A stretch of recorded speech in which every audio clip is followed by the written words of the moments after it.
امام علی علیہ السلام لوگوں کو درس اخلاق دے رہے تھے۔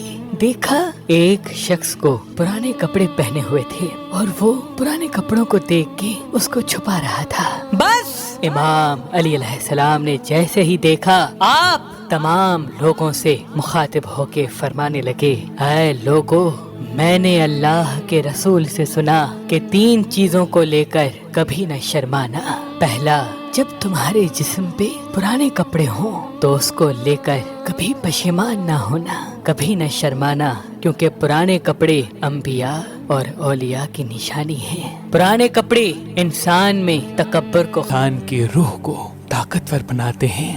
دوسرا، غریب دوست پہ کبھی شرم محسوس نہ کرنا، کیونکہ میں نے اللہ کے رسول سے سنا کہ اکثر وفادار دوست غریب ہوتے ہیں۔ اور تیسرا، بوڑھے والدین پہ کبھی شرم محسوس نہ کرنا۔ یاد رکھنا، جو انسان بوڑھے والدین پہ فخر کرتا ہے، ان کی خدمت کرتا ہے، تو آخرت میں یہی ایک عمل اس کے جنت میں جانے کے لیے کافی ہے۔ جو انسان اپنے بوڑھے والدین کی خدمت کرتا ہے، اللہ اسی کی اولاد کو فرما بردار بناتا ہے، اور یوں وہ دنیا میں بھی نیک اولاد پاتا ہے اور آخرت میں بھی فخر سے جنت میں جاتا ہے۔